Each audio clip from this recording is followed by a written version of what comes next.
or anything like that.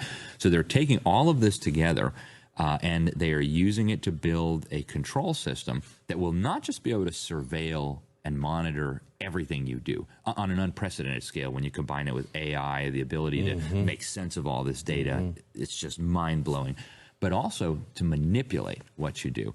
And so they're talking about this, again, pretty openly. If you look at the World Economic Forum meetings, they talk about the benefits of programmable central bank digital currency, where they will be able to say who can buy what, when, under what conditions.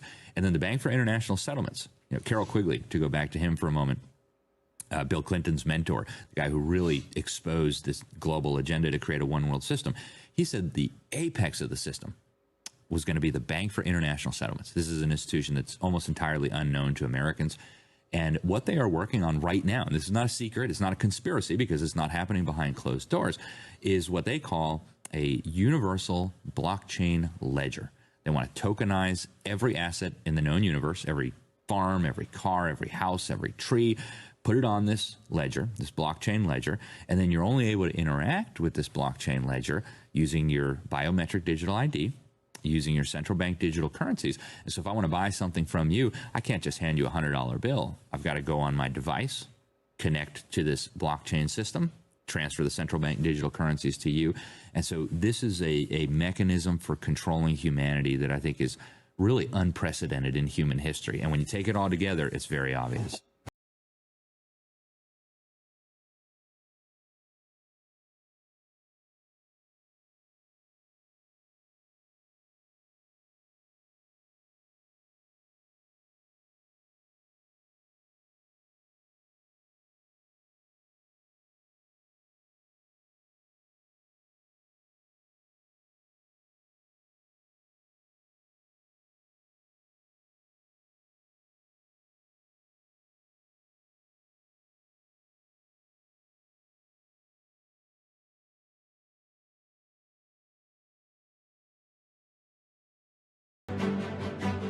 Dear resident, a biometric fingerprinting appointment must be booked before 31st of December 2024 via the Meta platform or the Sahel app to avoid the suspension of governmental and banking transactions. With regards of the General Department of Media and Security Department.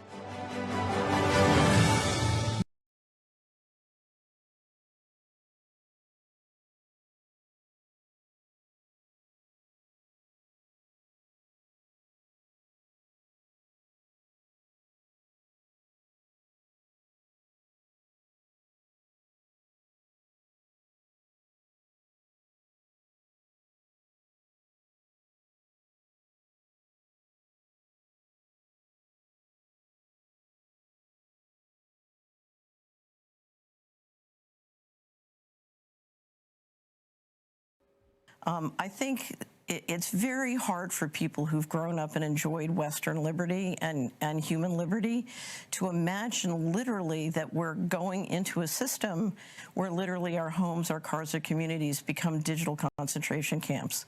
And the reality, as the financial system gets more controlling and more invasive, it's a little bit like bringing up a corral around us. And CBDCs, central bank digital currencies, and vaccine passports or digital IDs are sort of the last shutting of the gate. Why? Because in order to open an account, you need to have an ID. Right. And I have to say that when I started this job, there were actually very little countries in Africa or Latin America that had one ubiquitous type of ID. And certainly that it was digital. And certainly that was biometric. And now ubiquitous type of ID, and certainly that it was digital, and certainly that was biometric. And now we've really worked with all our partners to actually help that being, to grow this.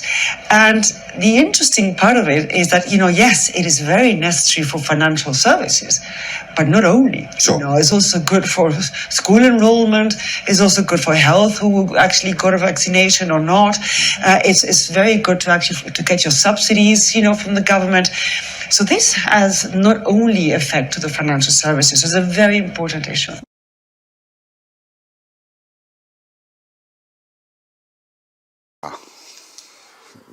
Heel kort en bondig.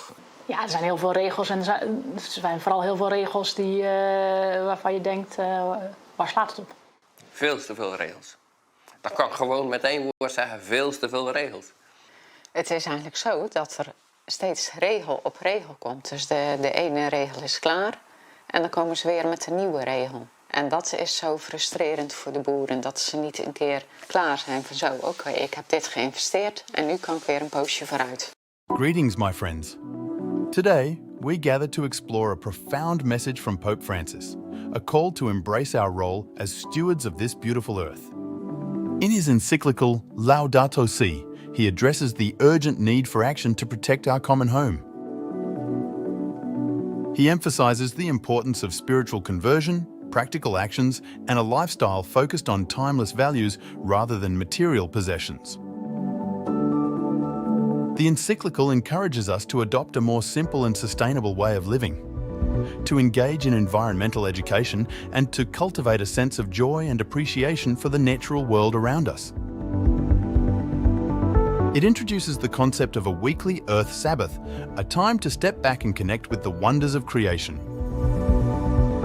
Pope Francis presents a comprehensive framework for addressing the ecological crisis, reminding us that our actions have consequences that ripple across the planet. He calls us to spiritual conversion, to open our hearts and minds to the beauty and fragility of our world.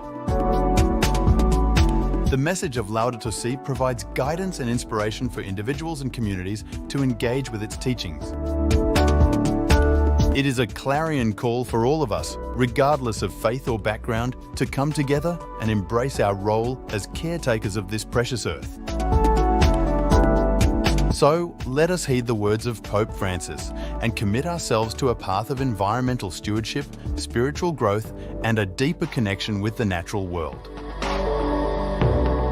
For in caring for our common home, we show appreciation for the world and ensure a sustainable future for generations to come. Let us embrace the weekly Earth Sabbath and take action to protect our common home for the sake of our planet and future generations. Visit www.earthsabbath.world.